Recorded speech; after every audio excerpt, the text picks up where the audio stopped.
Le premier jour du chef de l'État a été marqué par le lancement des travaux des échangeurs de dimensions réduites, de ponts et ouvrages d'art en vue d'éviter les embouteillages. L'action du président de la République en cette matière prévoit aussi l'élargissement et le revêtement de certaines chaussées dans les grandes agglomérations urbaines.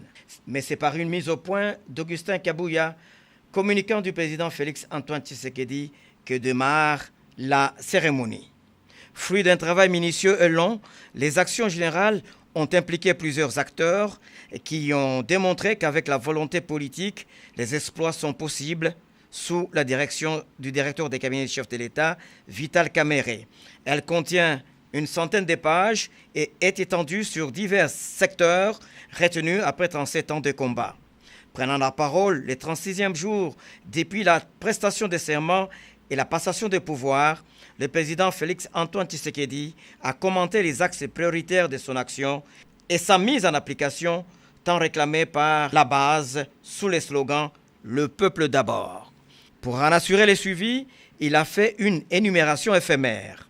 Les secteurs concernés sont la sécurité, la politique, le social, l'économie, les infrastructures et la jeunesse. L'intérêt du peuple a toujours constitué et continuera à constituer le fil conducteur de toutes les réformes que j'entends mener au cours de mon mandat.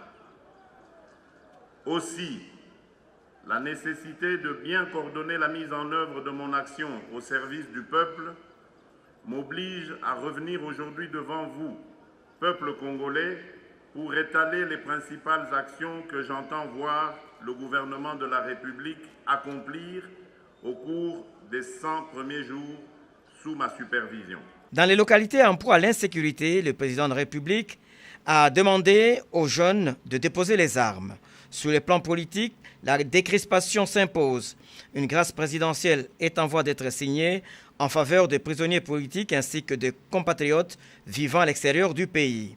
Le social demeure cependant une de ses grandes préoccupations car il entrevoit de minimiser le coût de la vie tout en faisant remarquer que la santé laisse aussi un constat amer. Tous les hôpitaux de référence sont dans un état de délabrement avancé.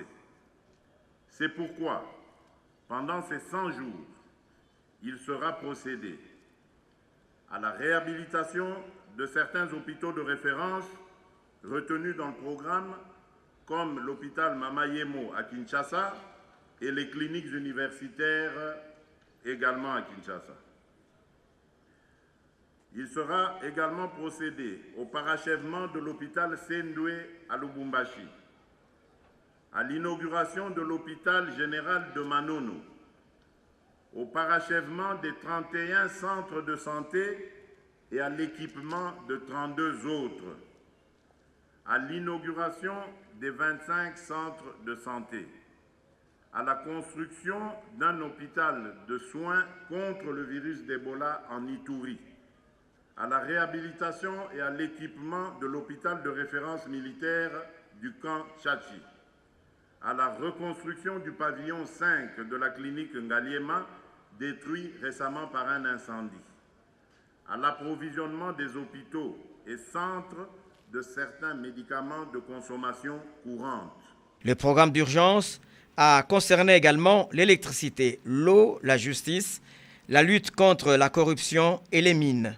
À son tour, le chef de l'État a enjoint le peuple congolais à l'accompagner en vue de la réussite de ses actions. Je vais veiller à ce que la justice soit administrée par des personnes intègres et aux valeurs morales irréprochables, disposées à lutter contre la corruption qui ternit l'image d'un véritable État de droit. Le concours du Conseil supérieur de la magistrature sera déterminant pour parvenir à cet objectif. L'occasion a été ainsi offerte aux responsables du social pour faire l'économie de leur secteur. Le peuple congolais pris à témoin a suivi avec attention les explications du président de la République, Félix Antoine Tshisekedi, chef de l'État.